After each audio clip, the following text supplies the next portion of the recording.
Hi friends, ಎಲ್ಲರೂ ಹೇಗಿದ್ದೀರಾ? ಎಲ್ಲರೂ ತುಂಬ ಚೆನ್ನಾಗಿದ್ದೀರಾ ಅನ್ಕೋತೀನಿ. ನಾನು ತುಂಬ ಚೆನ್ನಾಗಿದ್ದೀನಿ. ಇದು ಬಂದು ನಾನು ದೋಸೆ ಹಾಕ್ಲತ್ತೀನಿ. ಆಲ್ರೆಡಿ ನಾನು ದೋಸೆ ರೆಸಿಪಿ ಮಾಡೀನಿ ಒಂದು ಸರ್ತಿ. ಅದರ ದೋಸೆ ಮತ್ತು ಅದ್ರ ಕೂಡ ಚಟ್ನಿ ಮಾಡಿದ್ದ ಅದ್ರ ರೆಸಿಪಿ ಹಾಕೀನಿ. ಇವತ್ತೇನಪ್ಪ ಅಂದ್ರೆ ನಾನು ದೋಸೆ ಕೂಡ ಇನ್ನು ಟಮಾಟ ಚಟ್ನಿ ಮಾಡ್ಲತ್ತೀನಿ. ಅದ್ರ ಸಲುವಾಗಿ ದೋಸೆ ಕೂಡ ಟಮಾಟ ಚಟ್ನಿ ಭೀ ಸೂಪರ್ ಇರ್ತದೆ ಕಾಂಬಿನೇಷನು. ನಾನು ಅದಕ್ಕೆ ಟಮಾಟ ಚಟ್ನಿ ಮಾಡ್ಲತ್ತೀನಿ ಅಂತಂದು ಇನ್ನು ದೋಸೆ ರೆಸಿಪಿ ಮಾಡ್ಲತ್ತೀನಿ. ಇನ್ನು ಹೆಂಗೆ ಭೀ ಅಮ್ಮ ದೋಸೆ ಕೇಳಲ್ವ, ಅದ್ರ ಕೂಡ ಟಮಾಟ ಚಟ್ನಿ ಮಾಡ್ರಾಯ್ತು ಅಂತಂದು ನಾಕೀಗ ಭೀ ಟಮಾಟ ಚಟ್ನಿ ಅಂದರೆ ಇಷ್ಟ ದೋಸೆ ಕೂಡ. ಹಾಗಾಗಿ ನಾನು ನೈಟ್ ಮಾರ್ನಿಂಗೆ ಒಂದು 8 ಗಂಟೆ ಹಂಗೆ ಅಕ್ಕಿ ಅದು ನೆನಿಕ್ಕಿದ ಅಕ್ಕಿ ಉದ್ದಿನಬೇಳೆ ಮೆಂತ್ಯ ಎಲ್ಲ ಹಾಕ್ಕೊಂಡು ನೆನಿಕ್ಕೊಂಡು ಇನ್ನು ನೈಟು ಮಿಕ್ಸಿಗೆ ಹಾಕ್ಕೊಳತ್ತೀನಿ. ಇನ್ನು ಆಲ್ರೆಡಿ ನಾನು ಮಿಕ್ಸಿಗೆ ಯಾವ ಥರ ಹಾಕೋತೀನಿ ಅಂತ ವೀಡಿಯೋ ಮಾಡಿನಲ್ವ, ಅದೇ ಥರ ಮಾಡಿಕೊಂಡು ಈ ಥರ ಮಿಕ್ಸ್ ಮಾಡ್ಕೋತೀನಿ. ಯಾಕಂದ್ರೆ ನಾನು ಯಾವ್ದು ಭೀ ಸೋಡಾ ಅದು ಹಾಕೊಂಬಲ್ಲಲ್ವ, ಅದ್ರ ಸಲುವಾಗಿ. ಇನ್ನು ದೋಸೆಗೆ ಟಮಾಟ ಚಟ್ನಿ ಕಾಂಬಿನೇಷನ್ ಅಂತೂ ಸೂಪರ್ ಇರ್ತದೆ. ಇನ್ನು ನೈಟ್ ಎಲ್ಲ ಹಿಟ್ಟೆಲ್ಲ ಚೆಂದ ಮಿಕ್ಸ್ ಮಾಡ್ಕೊಂಡು ಇಟ್ಟುಕೊಂಡಿದ್ಮೇಲೆ ಇದು ಮಾರ್ನಿಂಗು ಟಮಾಟ ಚಟ್ನಿ ಅಂದಿನಲ್ವ, ಅದ್ರ ಸಲುವಾಗಿ ಒಂದು 5 ಇಲ್ಲ 6 ಟಮಾಟ ತೊಗೊಂಡು ಈ ಥರ ನೀರಾಗ ತೊಳ್ಕೊಬೇಕು ಫಸ್ಟು. ಯಾಕಂದ್ರೆ ಹೊರಗಿನ ಮಾರ್ಕೆಟ್ಲಿಂದ ತಂದಿರ್ತೀವಲ್ವ, ಕಂಪಲ್ಸರಿ ತೊಳ್ಕೊಬೇಕು. ಇನ್ನು ನಾನು ಇಲ್ಲೆಲ್ಲ ತೊಳ್ಕೊಳಕ್ಕಾಗಲ್ಲ ಅಂತಂದು ಒಂದು ಬುಟ್ಟ್ಯಾಗ ನೀರು ತೊಳ್ಕೊಂಡು ಇನ್ನು ಈ ಕಡೆ ಉದ್ದುದ್ದು ಕಟ್ ಮಾಡ್ಕೊಳತ್ತೀನಿ. ಅಂದ್ರೆ ಟಮಾಟ ನಾವೇನು ಬರೀಕದು ಕಟ್ ಮಾಡ್ಕೋಬೇಕು ಅಂತೇನಿಲ್ಲ, ಡೈರೆಕ್ಟ್ ದಮ್ ಕಟ್ ಮಾಡ್ಕೊಂಡ್ರೆ ಆಗೋಯ್ತು. ಇನ್ನು ನಾನಂತೂ ಒಂದೊಂದು ಸರ್ತಿ ಕೊಬ್ಬರಿ ಚಟ್ನಿ ಇಲ್ಲ ಶೇಂಗಾ ಚಟ್ನಿ ಈ ಥರ ಮಾಡ್ತೀನಿ. ಇಲ್ಲ ಯಾವುದೂ ಬೇಕಾಗಿಲ್ಲ ಟಮಾಟ ಚಟ್ನಿ ಬೇಕು ಅಂತಂದ್ರೆ ಟಮಾಟ ಚಟ್ನಿ ಮಾಡ್ತೀನಿ. ಇನ್ನು ಯಾವುದೇ ಚಟ್ನಿ ಆಗಲಿ ಏನೇ ಅಡುಗೆ ಆಗಲಿ ಮಾಡಿಕೊಟ್ರೆ ಮಕ್ಕಳು ಭೀ ಇಷ್ಟಪಟ್ಟು ತಿಂತಾರಲ್ವ, ಅದ್ರ ಸಲುವಾಗಿ ಮಕ್ಕಳು ಕೇಳ್ಯಾರ ಅಂತಂದು ಮಾಡ್ಲತ್ತೀನಿ. ಇನ್ನು ಇದು ಎಲ್ಲ ಟಮಾಟ ಎಲ್ಲ ದಮ್ಮಾಗಿ ಕಟ್ ಮಾಡ್ಕೊಂಡಿದ್ಮೇಲೆ ಇದು ಆಲ್ರೆಡಿ ಟಮಾಟ ಹುಳಿ ಹುಳಿ ಇದ್ರೆ ಭೀ ಇದಕ್ಕೆ ಸ್ವಲ್ಪ ಹುಂಚಿಕೆ ಹಾಕೋರೆ ಇನ್ನೂ ಟೇಸ್ಟ್ ಬರ್ತದೆ. ಅದ್ರ ಸಲುವಾಗಿ ಒಂದು ಅರ್ಧ ನಿಂಬಿಕೆ ಅಷ್ಟು ಹುಂಚಿಕೆ ನೆನೆಯಕ್ಕೆ ಇಟ್ಕೊಳತ್ತೀನಿ. ಇನ್ನು ಆ ಕಡೆ ಎಲ್ಲ ಹುಂಚಿಕೆ ಅದು ನೆನೆಕ್ಕಿ ಇನ್ನು ಈ ಕಡೆ ಗ್ಯಾಸ್ ಆನ್ ಮಾಡಿಕೊಂಡು ಪ್ಯಾನ್ ಇಟ್ಕೊಂಡು ಅದಕ್ಕೆ ಒಂದು 2 ಚಮಚಷ್ಟು ಕಡ್ಡಿಬೇಳೆ ಹಾಕೀನಿ. 2 ಚಮಚಷ್ಟು ಉದ್ದಿನಬೇಳೆ ಹಾಕ್ಕೊಂಡು ಚೆಂದ ಫ್ರೈ ಮಾಡ್ಕೊಳತ್ತೀನಿ. ಅಂದ್ರೆ ಉದ್ದಿನಬೇಳೆ ಕಡ್ಡಿಬೇಳೆ ಹಾಕ್ದೇವಲ್ಲ, ಇನ್ನೂ ಇಷ್ಟು ಟೇಸ್ಟ್ ಆಯ್ತದ ಟಮಾಟ ಚಟ್ನಿ. ಅದ್ರ ಸಲುವಾಗಿ ಒಂದು 2 ಚಮಚ 2 ಉದ್ದಿನಬೇಳೆ ಮತ್ತು ಕಡ್ಡಿಬೇಳೆ 2 ಚಮಚ ಹಾಕ್ಕೊಂಡು ಚೆಂದ ಫ್ರೈ ಮಾಡ್ಕೊಳತ್ತೀನಿ. ಹಂಗೆ ಅದಕ್ಕೆ ಮತ್ತು ಒಂದು ಮುಟ್ಟಿಯಷ್ಟು ಅಂದ್ರೆ ಒಂದು ಅರ್ಧ ಕಪ್ಪಷ್ಟು ಶೇಂಗಾ ಹಾಕ್ಕೊಂಡು ಚೆಂದ ಫ್ರೈ ಮಾಡ್ಕೊಳತ್ತೀನಿ. ಗೋಲ್ಡನ್ ಕಲರ್ ಬರೋತನ ಫ್ರೈ ಮಾಡ್ಕೋಬೇಕು. ಮೀಡಿಯಮ್ ಫ್ಲೇಮ್ ಮೇಲೆ ಮಾಡ್ಕೋಬೇಕು. ಯಾಕಂದ್ರೆ ಮ್ಯಾಗಷ್ಟು ಕರ್ರಗಾಯ್ತವ, ಜಾಸ್ತಿ ಫ್ಲೇಮ್ ಇಟ್ಕೊಂಡೇವಂದ್ರೆ ಒಳಗಷ್ಟು ಫ್ರೈ ಆಗಲ್ಲ. ಅದ್ರ ಸಲುವಾಗಿ ಮೀಡಿಯಮ್ ಫ್ಲೇಮ್ ಇಟ್ಕೊಂಡು ಈ ಥರ ಚೆಂದ ಗೋಲ್ಡನ್ ಕಲರ್ ಬರೋತನ ಫ್ರೈ ಮಾಡ್ಕೊಳ್ಬೇಕು. ಇನ್ನು ಫ್ರೈ ಮಾಡಿಕೊಂಡು ಒಂದು ಪ್ಲೇಟ್ನ ತೆಗೆದಿಟ್ಕೊಂಡು ಅದೇ ಪ್ಯಾನಿಗೆ ನಾವು ಟಮಾಟ ಕಟ್ ಮಾಡಿ ಇಟ್ಕೊಂಡಿದ್ದೇವಲ್ವ ದಪ್ಪವಾಗಿ, ಅವು ಹಾಕ್ಕೋಬೇಕು. ಅವು ಹಾಕ್ಕೊಂಡು ಚೆಂದ ಫ್ರೈ ಮಾಡ್ಕೋಬೇಕಂದ್ರೆ ಇದಕ್ಕೇನು ಎಣ್ಣೆ ಅದು ಏನು ಹಾಕೊಂಬಲ್ದಪ್ಲೇ ಫ್ರೈ ಮಾಡ್ಕೋಬೇಕು. ಇನ್ನು ಹಾಕೋತೀನಿ ಅಂದ್ರೆ ನಿಮ್ಮ ಇಷ್ಟ, ಬಟ್ ನಾ ಏನು ಎಣ್ಣೆ ಅದು ಹಾಕಲ್ಲ, ಹಾಗೆ ಡೈರೆಕ್ಟ್ ಪ್ಯಾನ್ನಾಗ ಹಾಕಿ ಸ್ವಲ್ಪ ಮಿಕ್ಸ್ ಮಾಡಿ ಒಂದು 10 ನಿಮಿಷ ಬಿಡ್ತೀನಿ. 10 ನಿಮಿಷ ಬಿಟ್ಟಿದ್ಮೇಲೆ ಈ ಥರ ಫ್ರೈ ಆಗ್ಯಾವ ಅಷ್ಟು ಟಮಾಟ ಎಲ್ಲ, ಅಂದ್ರೆ ಚೆಂದ ಕರಗಿದ ಮೇಲೆ ಅದ್ರದ್ದು ಸಪ್ಪಿ ಎಲ್ಲ ಸಪ್ರೇಟ್ ಆಯ್ತವ. ಇನ್ನು ಟಮಾಟ ಎಲ್ಲ ಚೆಂದ ಕರಗ್ತಾವ. ಇದ್ರಾಗಿನ್ನೇನು ಸಪ್ಪಿ ಅದು ಏನು ತೆಗಿಯೋ ಅವಶ್ಯಕತೆ ಇಲ್ಲ.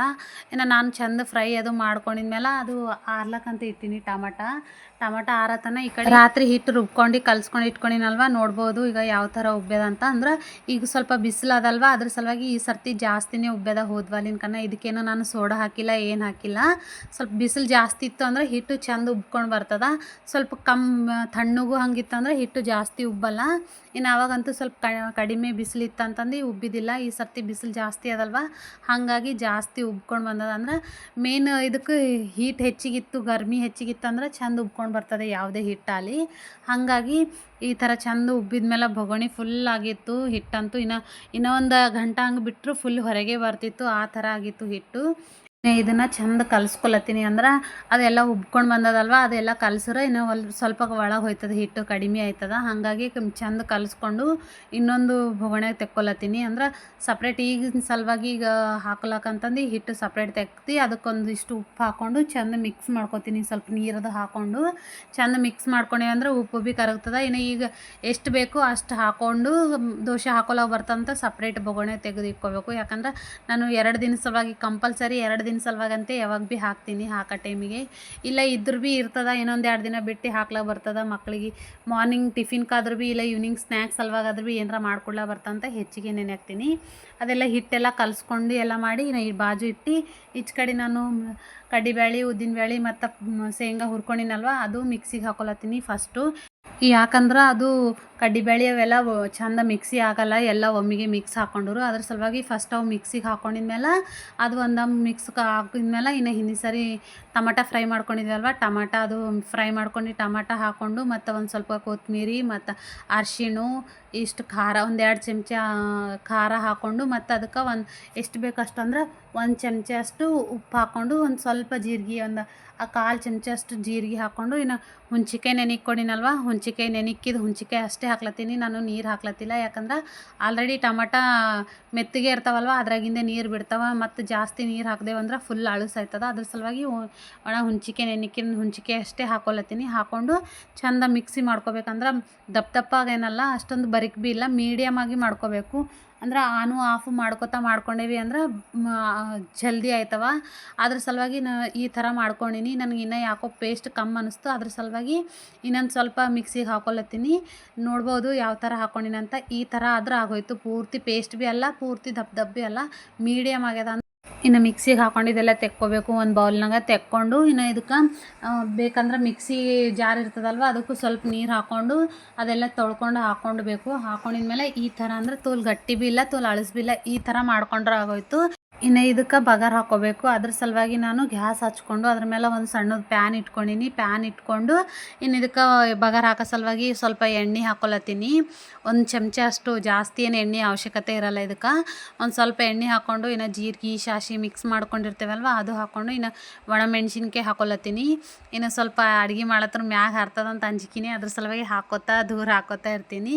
ಇನ್ನು ಒಣಮೆಣ್ಸಿನ್ಕಾಯಿ ಚಂದ ಫ್ರೈ ಆಗಿದ್ಮೇಲೆ ಇನ್ನು ಕರಿಬೇವು ಮತ್ತು ಕಟ್ ಮಾಡಿ ಇಟ್ಕೊಂಡ್ರೆ ಕೊತ್ತಂಬರಿ ಹಾಕ್ಕೊಂಡು ಒಂದು ಸ್ವಲ್ಪ ಒಂದು ಅರ್ಧ ಚಮಚ ಅಷ್ಟು ಅಂದ್ರೆ 1 ಇಂಚಷ್ಟು ಹಿಂಗೆ ಹಾಕ್ಕೋಬೇಕು. ಹಿಂಗೆ ಹಾಕ್ಕೊಂಡ್ರೆ ಡೈಜೆಷನ್ ಭೀ ಚಂದ ಆಯ್ತದ. ಇನ್ನು ಕಂಪಲ್ಸರಿ ಭೀ ಯಾವ್ದಾರ ಚಟ್ನಿ ಆಗಲಿ ಸಾಂಬಾರ್ಗಾಗಲಿ ಹಿಂಗೆ ಹಾಕ್ಕೊಂಡ್ರೆ ಟೇಸ್ಟ್ ಬೇರೆನೇ ಇರ್ತದ. ಅದು ಹಿಂಗೆ ಹಾಕ್ಕೊಂಡು ಚಂದ ಫ್ರೈ ಮಾಡಿಕೊಂಡು ಟಮಾಟ ಚಟ್ನಿದು ಬಟ್ಲು ಇರ್ತದಲ್ವ, ಅದಕ್ಕೆ ಹಾಕ್ಕೊಳತ್ತೀನಿ. ಅದಕ್ಕೆ ಹಾಕ್ಕೊಂಡು ಚಂದ ಮಿಕ್ಸ್ ಮಾಡ್ಕೋಬೇಕು. ಇಷ್ಟೇ ಸಿಂಪಲ್ಲಾಗಿ ಟಮಾಟ ಚಟ್ನಿ ಮಾಡ್ಕೋಬೋದು. ಇನ್ನು ನಾವು ಕೊಬ್ಬರಿ ಚಟ್ನಿ ಇಲ್ಲ ಶೇಂಗಾ ಚಟ್ನಿ ಮಾಡ್ತೀವಲ್ವ, ಅದ್ರಕನ್ನ ಇದು ಸಿಂಪಲ್ ಇರ್ತದ. ಇನ್ನು ಸೂಪರ್ ಟೇಸ್ಟ್ ಭೀ ಇರ್ತದ. ಇನ್ನು ನೀವು ಭೀ ಒಂದು ಸರ್ತಿ ಮಾಡಿ ಟೇಸ್ಟ್ ಮಾಡಿ ನೋಡ್ರಿ ಹೆಂಗಾಗ್ಯದ ಅಂತ ನನಗೆ ಭೀ ಕಮೆಂಟ್ ಮಾಡಿರಿ. ಇನ್ನು ಈ ಥರ ಮಿಕ್ಸ್ ಮಾಡಿ ಇಟ್ಕೊಂಡ್ರೆ ಆಗೋಯ್ತು ನಮ್ಮ ಟಮಾಟ ಚಟ್ನಿ ರೆಡಿ. ಇನ್ನು ಇದು ಫುಲ್ ರೆಡ್ಡಾಗಿ ಬಂದದ, ಬಟ್ ಕ್ಯಾಮ್ರಾದಾಗ ಅಷ್ಟೊಂದು ವೈಟ್ ಕಾಣತ್ತದ. ಫುಲ್ಲು ಕೆಂಪುಗೆ ಟಮಾಟ ಹೆಂಗಿರ್ತಾವಲ್ವ ಆ ಥರ ಬಂದದ. ಇನ್ನು ಇದು ಟಮಾಟ ಚಟ್ನಿ ಎಲ್ಲ ತೆಗೆದಿಟ್ಕೊಂಡಿದ್ಮೇಲೆ ಇನ್ನು ದೋಸೆ ಹಾಕ್ಲಕ್ಕಂತಂದು ಪ್ಯಾನ್ ಇಟ್ಕೊಂಡೇನಿ. ಪ್ಯಾನ್ ಸ್ವಲ್ಪ ಗರಮ್ ಆಗಿದ್ಮೇಲೆ ಇದಕ್ಕೆ ಎಣ್ಣೆ ಹಚ್ಕೊಂಡು ಒಂದು ಸ್ವಲ್ಪ ಗರಮ್ ಆಗಿದ್ಮೇಲೆ ಇನ್ನು ನೀರು ಹಾಕಿ ದೋಸೆ ಹಾಕೋತೀನಿ. ಇನ್ನು ಫಸ್ಟ್ ಗೊತ್ತದಲ್ವ, ನಾನು ಫಸ್ಟ್ ಸಣ್ಣದು ಹಾಕ್ತೀನಿ, ಅದು ಭೀ ನಾವು ಮಕ್ಳಿಗೆ ಕೊಡಲ್ಲ ಅಂತಂದು ಫಸ್ಟು ಒಂದು ಸಣ್ಣದು ದೋಸೆ ಹಾಕ್ಕೊಳತ್ತೀನಿ. ಇನ್ನು ಯಾರೆಲ್ಲ ನನ್ನ ವೀಡಿಯೋ ನೋಡತ್ತೀರಿ ಅವರೆಲ್ಲ ಲೈಕ್ ಮಾಡಿರಿ, ಶೇರ್ ಮಾಡಿರಿ, ಸಬ್ಸ್ಕ್ರೈಬ್ ಮಾಡಿರಿ. ಎಲ್ಲರೂ ಸಬ್ಸ್ಕ್ರೈಬ್ ಮಾಡಿ ಬೆಲ್ ಐಕನ್ನ ಕ್ಲಿಕ್ ಮಾಡಿರಿ ಅಂತ ಹೇಳ್ಕೊತೀನಿ. ಯಾಕಂದ್ರೆ ಡೈಲಿ ಇದೇ ಹೇಳತ್ತೀನಿ ಅಂತ ಏನು ಅನ್ಕೋಬೇಡ್ರಿ. ಯಾಕಂದ್ರೆ ಸಬ್ಸ್ಕ್ರೈಬು ಬಹಳಷ್ಟು ಮುಖ್ಯ ಅದ. ಯಾಕಂದ್ರೆ ನಾನು ವೀಡಿಯೋ ನೋಡಿದ ಮೇಲೆ ನೀವೆಲ್ಲ ಲೈಕ್ ಮಾಡಿ ಸಬ್ಸ್ಕ್ರೈಬ್ ಮಾಡಿರಿ ಅಂದ್ರೆ ನನಗೆ ಭೀ ಹ್ಯಾಪಿ ಆಯ್ತದ. ನನ್ನ ವೀಡಿಯೋ ಭೀ ಎಲ್ಲರೂ ನೋಡ್ಲತ್ತಾರ ಅಂತದ್ದು ನನಗೆ ಭೀ ಖುಷಿ ಆಯ್ತದಲ್ವ, ಅದ್ರ ಸಲುವಾಗಿ. ಇನ್ನು ನಾನು ಒಂದು ದೋಸೆ ಹಾಕ್ಕೊಂಡು ತೆಕ್ಕೊಂಡಿದ್ಮೇಲೆ ಇನ್ನೊಂದು ದೋಸೆ ಹಾಕ್ಲತ್ತೀನಿ. ಇನ್ನು ನಾವು ಹಿಟ್ಟು ಯಾವ ಥರ ಮಾಡ್ಕೋತೇವಲ್ವ ಆ ಥರ ದೋಸೆ ಬರ್ತಾವ. ಅಂದ್ರೆ ನಾವು ಹಿಟ್ಟು ಗಟ್ಟಿ ಮಾಡ್ಕೊಂಡ್ರೆ ದೋಸೆ ಕ್ರಿಸ್ಪಿಯಾಗಿ ಬರ್ತಾವೆ, ಇನ್ನು ಅಳಸು ಮಾಡ್ಕೊಂಡ್ರೆ ಮೆತ್ತಗಾಗಿ ಬರ್ತಾವೆ. ಅದ್ರ ಸಲುವಾಗಿ ನಾವು ಯಾವ ಥರ ಹಿಟ್ಟು ಮಾಡ್ಕೋತೇವಿ, ಇನ್ನು ರುಬ್ಕೋತೇವಿ ಅದ್ರ ಮೇಲೆ ಇರ್ತದೆ ದೋಸೆ. ಇನ್ನು ಹೊರಗೆ ತಿಂಬೋದಕ್ಕನ್ನ ಇನ್ನು ಮನೆಗೆ ನಾವೇ ನಮ್ಮ ಕೈಯಾರ ಮಾಡ್ಕೊಂಡು ತಿಂದ್ರೆ ಇನ್ನೂ ಇಷ್ಟು ಟೇಸ್ಟ್ ಅಲ್ವಾ. ಅದ್ರ ಸಲುವಾಗಿ ಕಂಪಲ್ಸರಿ ನಾನೇ ಮನೆಗೆ ಮಾಡ್ತೀನಿ. ಇನ್ನು ಈ ಥರ ಬಂದದ. ಇನ್ನು ಈ ಥರ ಹಾಕ್ಕೊಂಡಿನಿ ಅಂದ್ರೆ ಫಸ್ಟ್ ದೋಸೆ ನಾನು ಸ್ವಲ್ಪ ಮೆತ್ತಗೆ ಇರಲಿ ಅಂತಂದು ತೆಗ್ದಿದ್ದ, ಬಟ್ ಅದು ಹೆಂಗೆ ಭೀ ಕೊಡಲ್ಲಲ್ವ ಮಕ್ಕಳಿಗೆ. ಅದ್ರ ಸಲುವಾಗಿ ಇನ್ನು ಜಾನಿಗೂ ಸ್ವಲ್ಪ ಕ್ರಿಸ್ಪಿಯಾಗಿ ಬೇಕು, ಅದ್ರ ಸಲುವಾಗಿ ಸ್ವಲ್ಪ ಗಟ್ಟಿ ಮಾಡೀನಿ, ಕ್ರಿಸ್ಪಿಯಾಗಿ ಮಾಡೀನಿ. ಅದ್ರ ಸಲುವಾಗಿ ಕಲರ್ ಇಷ್ಟೊಂದು ಬಂದದ. ಇನ್ನೂ ಕಲರ್ ಬೇಕು ಅಂದರೆ ಇನ್ನೂ ಸ್ವಲ್ಪ ಹೊತ್ತು ಜಾಸ್ತಿ ಹಂಚಿನ ಮೇಲೆ ಇಟ್ಕೊಂಡ್ರೆ ಕಲರ್ ಬರ್ತದ. ಇನ್ನು ನೋಡ್ಬೋದು ದೋಸೆ ಮತ್ತು ಟಮಾಟ ಚಟ್ನಿ ಕಾಂಬಿನೇಷನ್ನು. ಇನ್ನು ತಿಂದ್ರಂತೂ ಇನ್ನೂ ಸೂಪರ್ ಟೇಸ್ಟ್ ಇರ್ತದೆ. ಇವತ್ತಂತೂ ಸೂಪರ್ ಆಗಿತ್ತು ಚಟ್ನಿ. ಅದ್ರ ಸಲುವಾಗಿ ನಾನು ಮಿನಿಮಮ್ ಎಷ್ಟು ದೋಸೆ ತಿನ್ಬೋದು ಹೇಳ್ರಿ. ನಾನು ಮಿನಿಮಮ್ ಅಂದ್ರೆ 5-6 ದೋಸೆ ತಿಂದೀನಿ. ಇಲ್ಲಾಂದ್ರೆ ನಾನು ತಿಂಬೋದೇ 2 ದೋಸೆ. ಅದ್ರಾಗ ಇವತ್ತು ಟಮಾಟ ಚಟ್ನಿ ಚೆಂದ ಆಗ್ಯದ ಅಂತಂದು 5-6 ದೋಸೆ ತಿಂದೀನಿ. ನಮ್ಮ ಮನೆಯವ್ರಂತೂ ಹಂಗಸ್ಲತ್ತಿರು, ಎಷ್ಟು ದೋಸೆ ತಿಂತಿ, ವೆಯ್ಟ್ ಲಾಸ್ ಮಾಡ್ಲತ್ತಿದೆ ಇಲ್ಲ ಗೇನ್ ಮಾಡ್ಲತ್ತಿದೆ ಅಂತಂದು ಬೈಲತ್ತಿರು ಇವತ್ತು. ಅಂದ್ರೂ ಭೀ ಬಿಟ್ಟಿಲ್ಲ. ಯಾಕಂದ್ರೆ ಏನರ ಒಂದು ಸರ್ತಿ ತಿನ್ಲಕ್ಕೆ ಸ್ಟಾರ್ಟ್ ಮಾಡಿದ್ರು ಅಂದ್ರೆ ಇಲ್ಲ ಟೇಸ್ಟ್ ಆಯಿತು ಅಂದ್ರೆ ಜಾಸ್ತಿನೇ ತಿಂತೀವಲ್ವ, ಹಾಗಾಗಿ ಇನ್ನು ನಾನು ಅಷ್ಟು ದೋಸೆ ಅಂದ್ರೆ 1-2 ದೋಸೆ ಹಂಗೆ ಹಾಕಿ ಮಕ್ಳಿಗೆ ಕೊಟ್ಟು ಇನ್ನು ಅಮ್ಮಂದು ಟಿಫಿನ್ ಸಲುವಾಗಂತ ಹಾಕೋ ಇಡ್ಲತ್ತೀನಿ. ಇನ್ನು ಇದೆಲ್ಲ ಹಾಕಿದ್ಮೇಲೆ ಅಮ್ಮ ಸ್ಕೂಲಿಗೆ ಹೋಗಿದ್ಮೇಲೆ ಇನ್ನು ನಮ್ಮ ಮನೆಯವ್ರಿಗೆ ಹಾಕಿ ಕೊಡ್ಲತ್ತೀನಿ. ನಮ್ಮ ಮನೆಯವ್ರಿಗೆ ದೋಸೆ ಈ ಥರ ಚಟ್ನಿ ಮಾಡ್ರೆ ದೋಸೆ ಮೇಲೆ ಮಾಡಿ ಹಚ್ಕೊಡ್ಬೇಕು. ಹಾಗಾಗಿ ಈ ಥರ ಸ್ಲೋ ಆಗಿ ಹಾಕ್ಲತ್ತೀನಿ, ಅಂದ್ರೆ ಜಾಸ್ತಿ ನಿಮಗೆಲ್ಲ ತೋರಿಸ್ಬೇಕಂತ ಒಂದು ಸ್ವಲ್ಪ ಸ್ಲೋ ಆಗಿ ಹಾಕ್ಲತ್ತೀನಿ. ಇದು ಆ್ಯಕ್ಚುಲಿ ಜಾನುಗೆ ಹಾಕ್ಬೇಕಂತ ಹಾಕಿನಿ, ಇಲ್ಲ ನಮ್ಮ ಮನೆಯವ್ರು ಬಂದು ನನಗೆ ಹಾಕ್ಕೊಡು ಈ ಥರ ಚಟ್ನಿ ದೋಸೆ ಮೇಲೆ ಫುಲ್ಲು ಹಚ್ಚಿ ಕೊಡು ಅಂತಂದಿರು. ಅದ್ರ ಸಲುವಾಗಿ ಅವ್ರಿಗೆ ಈ ಥರ ಚಟ್ನಿ ಹಚ್ಚಿ ಕೊಡ್ಲತ್ತೀನಿ. ಇನ್ನು ಇದು ಚಟ್ನಿ ಅಲ್ಲ ಅನಿಸಿ ಈ ಥರ ಟೊಮೆಟೊ ಚಟ್ನಿ ಇಲ್ಲ ಈರುಳ್ಳಿ ಚಟ್ನಿ ಭೀ ಮಾಡ್ಕೊತಾರೆ. ಈರುಳ್ಳಿ ಚಟ್ನಿ ಅಂತೂ ಇನ್ನೂ ಸೂಪರ್ ಇರ್ತದೆ. ಅಂದ್ರೆ ಈ ಥರ ದೋಸೆ ಹಾಕ್ಕೊಂಡು ಅದ್ರ ಮೇಲೆ ಈ ಥರ ಫುಲ್ ಹಚ್ಕೊಂಡು ಇನ್ನು ಶೇಂಗಾ ಚಟ್ನಿ ಇಲ್ಲ ಕೊಬ್ಬರಿ ಚಟ್ನಿ ಮಾಡ್ಕೊತೇವಲ್ಲ ಅದ್ರ ಕೂಡ ತಿನ್ಬೋದು, ಇಲ್ಲ ಸಾಂಬಾರು ಕೂಡ ತಿನ್ಬೋದು. ಇನ್ನು ಈ ಥರ ಮಾಡ್ಕೊಂಡಿದ್ಮೇಲೆ ಇದ್ರ ಕೂಡ ಸಾಂಬಾರು ಇತ್ತಂದ್ರೆ ಅದು ಭೀ ಸೂಪರ್ ಟೇಸ್ಟ್ ಆಯ್ತದ. ಇನ್ನು ನನಗಂತೂ ಟೈಮ್ ಸಿಗೋಲ್ಲ ಸಾಂಬಾರು ಮಾಡ್ಲಿಕ್ಕೆ, ಯಾಕಂದ್ರೆ ಮುಂಜಾನೆ ಮಾಡ್ತೀನಲ್ವ. ಇದು ರೆಸಿಪಿ ಸಲುವಾಗೇ ಅಂತ ಮಾಡಿದೆ ಅಂದ್ರೆ ಮಧ್ಯಾಹ್ನದಾಗ ಮಾಡಬೇಕು, ಅವಾಗ ತಿಂಬೋರು ಯಾರು ಇರಲ್ಲ. ಅದ್ರ ಸಲುವಾಗಿ ನಾನು ಮುಂಜಾನೆ ಖರೆ ಒಂದೇ ಚಟ್ನಿ ಒಂದೇ ನಡೀತದೆ ನಮ್ಮ ಮನ್ಯಾಗ, ಸಾಂಬಾರದು ತಿಂಬಲ್ಲ. ಇದೇ ಥರ ಎಲ್ಲ ದೋಸೆಗಳು ಹಾಕೊಳತ್ತೀನಿ. ಇನ್ನು ಇದು ಟೊಮೆಟೊ ಚಟ್ನಿ ಮತ್ತು ದೋಸೆ ರೆಸಿಪಿ ನಿಮಗೆಲ್ಲ ಇಷ್ಟ ಆಗ್ಯದ ಅನ್ಕೋತೀನಿ. ಇಷ್ಟ ಆದ್ರೆ ಲೈಕ್ ಮಾಡಿರಿ, ಶೇರ್ ಮಾಡಿರಿ, ಸಬ್ಸ್ಕ್ರೈಬ್ ಮಾಡಿರಿ. ಇನ್ನಷ್ಟು ರೆಸಿಪಿಗಳು ನಿಮ್ಮ ಮುಂದೆ ತರ್ತೀನಿ. ಎಲ್ರಿಗೂ ಬಾಯ್ ಬಾಯ್.